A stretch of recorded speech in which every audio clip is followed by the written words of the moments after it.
हिंगोली जिल्ह्यामध्ये ईदचा उत्साह पाहायला मिळाला। सामूहिक नमाज पठणानंतर मुस्लिम बांधवांनी एकमेकांची गळाभेट घेत शुभेच्छा दिल्या। यावेळी पोलिसांनी जिल्हाभरात तगडा बंदोबस्त लावला होता। ठाण्यातल्या शहापूरमध्ये रमजान ईद निमित्त मस्जिदमध्ये नमाज पठण करण्यात आलं।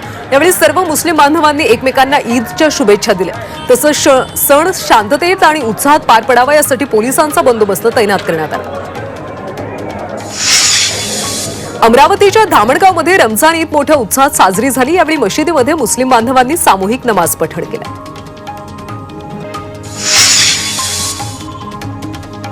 धुळ्यामधल्या पांझरा नदीजवळच्या दर्ग्यामध्ये मुस्लिम बांधवांनी सामूहिक नमाज पठण केलं। यावेळी पोलिसांनी मुस्लिम बांधवांना रमजान ईदच्या शुभेच्छा दिल्या। तसंच ईद शांततेत पार पडावी यासाठी पोलिसांचा बंदोबस्त तैनात करण्यात आला। साताऱ्यामध्ये रमजान ईद मोठ्या उत्साहात साजरी करण्यात आली। तसंच विद्युत रोषणाई देखील करण्यात आली। या ठिकाणी मुस्लिम बांधवांमध्ये सणाचा आनंद आणि जल्लोष पाहायला मिळतो। कल्याणमधल्या दुर्गाडी किल्ला परिसरामध्ये रमजान ईद उत्साहात साजरी करण्यात आली। या ठिकाणी पोलिसांचा बंदोबस्त तैनात करण्यात आला होता। यावेळी पोलिसांनी मुस्लिम बांधवांना गुलाबाचं फूल देऊन ईदच्या शुभेच्छा दिल्या। नाशिकच्या मालेगावमध्ये रमजान ईद मोठ्या उत्साहात साजरी करण्यात येते। लाखो मुस्लिम बांधवांनी सामूहिक नमाज पठण केलं। यावेळी मोठ्या प्रमाणात पोलिसांचा बंदोबस्त तैनात होता। चैत्र शुद्ध तृतीयेनिमित्त देहू इथं गाथा पुनरुत्थान दिन उत्साहात पार पडला। या सोहळ्याची सुरुवात गाथा लिखाणानं झाली। इंद्रायणी नदीच्या डोहामध्ये उभे राहून गाथा वाचन करून संत परंपरेचा जागर करण्यात आला। या प्रसंगी शेखर महाराज यांनी व्याख्यान आणि अभंग गायन केलं। LLB अभ्यासक्रमाची सामायिक प्रवेश परीक्षा देणाऱ्या विद्यार्थ्यांना दिलासा मिळालाय। परीक्षेचा अर्ज भरलेल्या विद्यार्थ्यांना त्यातल्या चुका आता दुरुस्त करता येणार। विद्यार्थ्यांना 3 एप्रिलपर्यंत अर्जामध्ये दुरुस्ती करण्याची संधी उपलब्ध करून देण्यात आली।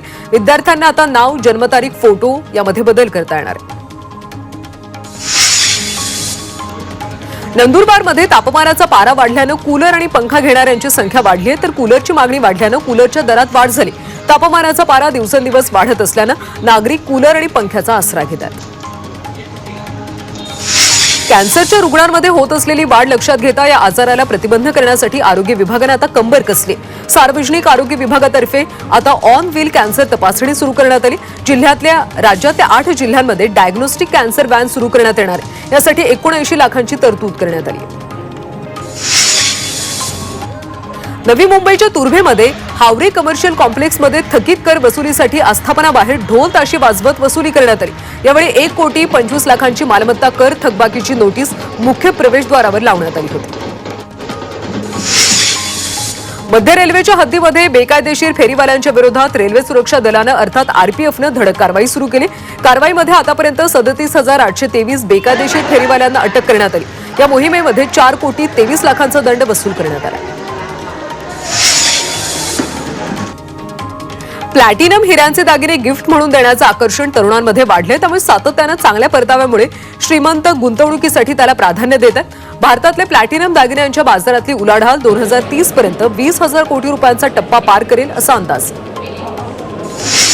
आगामी वर्षामध्ये तांब्याच्या मागणीत 60% वाढ होण्याची शक्यता आहे। राष्ट्रीय महामार्ग विकास प्रकल्प आणि स्वच्छ ऊर्जा या प्रकल्पांमुळे तांब्याची मागणी वाढली, त्यामुळे तांब्याच्या मागणीमध्ये वाढ होण्याची शक्यता आहे।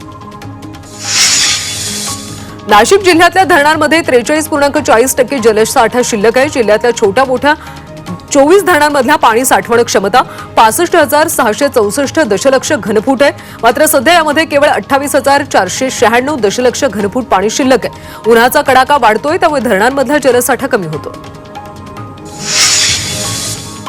कल्याण रेल्वे स्थानकाचा खंडित केलेला पाणी पुरवठा सुरू करण्यात आलाय। कल्याण स्थानकाचं 4 कोटी रुपयांचं पाणी बिल थकीत होतं, तर पाणी बिलाबाबत नोटीस बजावून देखील त्याला प्रतिसाद न दिल्यानं KDMCनं पाणी पुरवठा खंडित केला होता।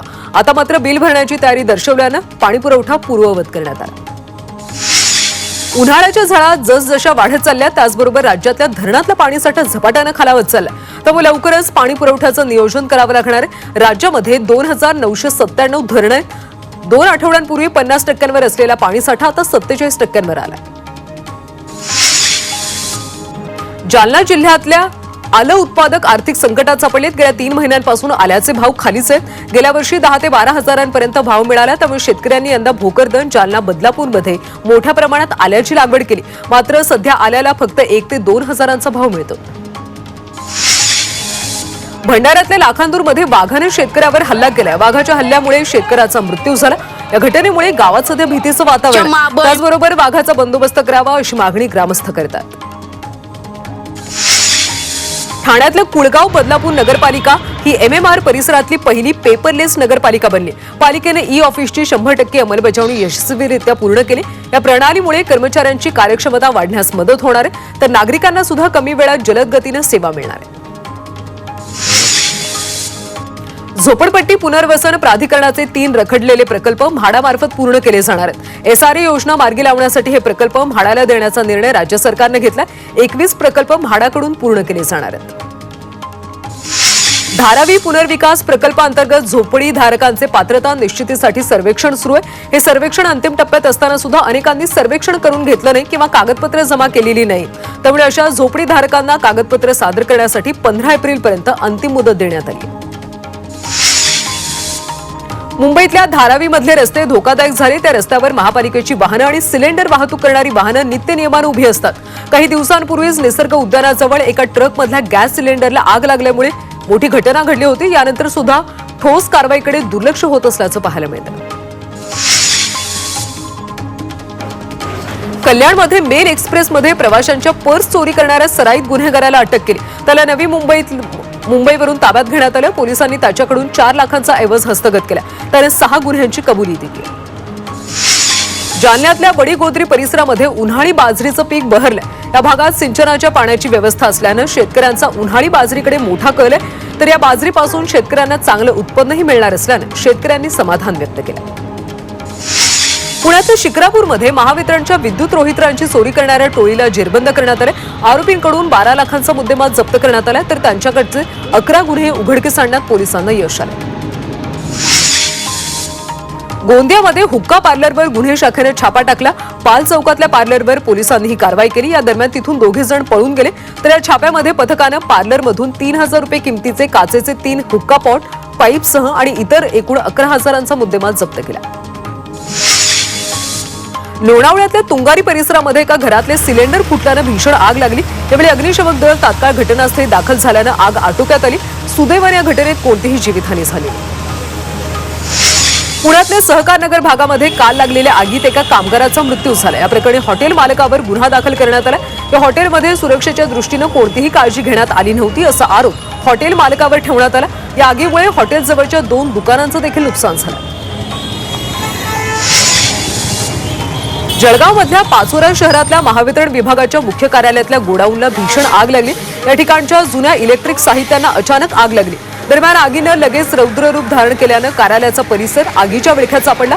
आगीमध्ये लाखो रुपयांचं साहित्य जळून खाक झालं. वाशिममधले 3000 जन्ममृत्यूचे दाखले रद्द करण्यात आले. राज्यात काही ठिकाणी बांगलादेशी नागरिकांना जन्मदाखले दिल्याच्या संशयावरून प्रशासन सतर्क झालं. त्यामुळे वाशिमसह इतर जिल्ह्यातही अशा दाखल्यांची चौकशी सुरू आहे. प्रियकरानं लग्नासला नकार दिल्याने एका अल्पवयीन मुलीनं आत्महत्या केल्याची घटना घडली. नाशिकच्या शरणपूर रोड परिसरात ही धक्कादायक घटना घडली. लग्नाचं वय झाल्यानंतर मुलीचे कुटुंबीय दोघांचेही लग्न लावून देणार होते. मात्र मुलानं लग्नाला नकार दिल्यानं मुलीला मानसिक धक्का बसला आणि त्यातच तिनं हे टोकाचं पाऊल उचललं. छत्तीसगडमधल्या बस्तरच्या जंगलात सुरक्षा दल आणि नक्षलवाद्यांमध्ये चकमक झाली. या चकमकीत एक महिला नक्षलवादी ठार झाली. सुरक्षा दलानं बस्तरच्या जंगलामध्ये सर्च ऑपरेशन सुरू केलं. रायगडमध्ये अटक केलेल्या नक्षलवाद्याबाबत एक धक्कादायक माहिती समोर आली. केंद्रीय गृहमंत्री अमित शहा या नक्षलवाद्याच्या रडारवर असल्याची माहिती समोर येते. महाड MIDC परिसरातून बिहार टास्क फोर्सनं 2 दिवसांपूर्वी एका नक्षलवाद्याला अटक केली होती. हा नक्षलवादी बिर्ला कंपनीमध्ये बिगारी म्हणून काम करत होता. जम्मू काश्मीरमधल्या सांबा सेक्टरजवळ आंतरराष्ट्रीय सीमेवर सुरक्षा दलाकडून शोध मोहीम सुरू आहे. या भागात संशयास्पद हालचालींची माहिती मिळाल्यानंतर ही मोहीम हाती घेण्यात आली. कठुआतल्या सुफियान परिसरात झालेल्या चकमकीनंतर दहशतवाद्यांचा शोध घेतला जातो. नेपाळमधल्या राजेशाही समर्थकांच्या जनआंदोलनाला पहिल्याच दिवशी हिंसक वळण लागलं. आंदोलनादरम्यान झालेल्या हिंसाचारात 2 जणांचा मृत्यू झाला. खरं तर राष्ट्रीय प्रजातंत्र पक्षाच्या 2 मोठ्या नेत्यांना शुक्रवारी अटक झाली. नेपाळमधला हा पक्ष देशात राजेशाही स्थापन करण्याची मागणी करतो. म्यानमारमध्ये मंडालेजवळ रविवारी पुन्हा भूकंपाचे धक्के जाणवले. या भूकंपाची तीव्रता 5.1 रिश्टर स्केल इतकी नोंदवण्यात गेली. शुक्रवारच्या विनाशकारी भूकंपानंतर रविवारी पुन्हा भूकंपाचे धक्के बसल्यानं नागरिकांमध्ये सध्या भीती पसरली आहे. मध्य पूर्व आशियावर युद्धाचे ढग निर्माण झालेत. अमेरिकेचे राष्ट्राध्यक्ष डोनाल्ड ट्रम्प यांनी इराणला बॉम्ब हल्ल्याचा इशारा दिला. इराणनं अण्वस्त्र करार न स्वीकारल्यास बॉम्ब हल्ला करण्यात येईल असं ट्रम्प यांनी म्हटलं. त्यामुळे आंतरराष्ट्रीय पातळीवर खळबळ उडाली.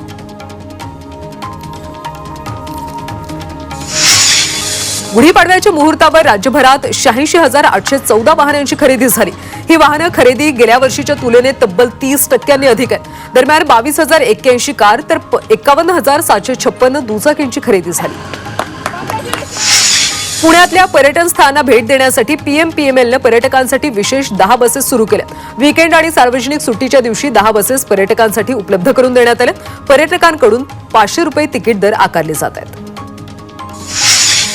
मुंबईमध्ये उन्हाळी सुट्टीत एसटीच्या लांब पल्ल्याच्या 764 नवीन फेऱ्या धावणार आहेत. तर 15 एप्रिलपासून जास्त फेऱ्या टप्प्याटप्प्यानं सुरू केल्या जाणार आहेत. उन्हाळी सुट्टीत होणारी प्रवाशांची गर्दी टाळण्यासाठी प्रशासनानं हा निर्णय घेतला. महाराष्ट्राला लवकरच आणखी एका नव्या वंदे भारत एक्सप्रेसची भेट मिळणार आहे. सध्या 11 वंदे भारत एक्सप्रेस सुरू असून लवकरच आणखी काही महत्त्वाच्या मार्गांवर ही गाडी सुरू होण्याची शक्यता आहे. मात्र ही गाडी जर धावली तर महाराष्ट्रातून धावणारी ही 12वी वंदे भारत असेल. पुणे विभागातून धावणाऱ्या लांब पल्ल्याच्या रेल्वे गाड्यांना सातत्यानं उशीर होतोय. अनेक विभागात रेल्वे मार्गाचं काम सुरू आहे. तसंच प्रवाशांच्या वाढत्या गर्दीमुळे अनेक जास्त गाड्या सोडल्यात. त्यामुळे पुण्यात येणाऱ्या रेल्वे गाड्यांना उशीर होतोय. यामुळे प्रवाशांना मनस्ताप सहन करावा लागतो. मुंबईच्या मलबार हिल इथं उभारलेल्या निसर्ग उन्नत मार्गावर एका वेळी 200 व्यक्तींनाच प्रवेश दिला जाणार आहे. या ठिकाणी जास्त गर्दी होऊ नये यासाठी हा निर्णय घेण्यात आला. हा मार्ग दररोज पहाटे 5 ते रात्री 9 वाजेपर्यंत खुला असणार आहे. उल्हासनगरमध्ये ट्रकनं उच्च दाबाच्या विजेच्या खांबाला धडक दिल्यानं अपघात झाला. कॅम्प पासच्या भाटिया पास दुकान रस्त्यावर झालेल्या धडकेत अनेक खांब रस्त्यावर कोलमडून पडले आणि वाकलेत. विद्युत तारा रस्त्यावर पडल्यानं अपघाताची भीती होती. सध्या इथला विद्युत पुरवठा खंडित करून दुरुस्तीचं काम हाती घेण्यात आलं. वसईच्या नायगावमध्ये रस्त्यालगत असलेल्या मजुरांच्या झोपडीला भीषण आग लागली. आगीमध्ये मजूर कुटुंबाचं साहित्य जळून खाक झाले. मात्र यामध्ये कोणतीही जीवितहानी झाली नाही.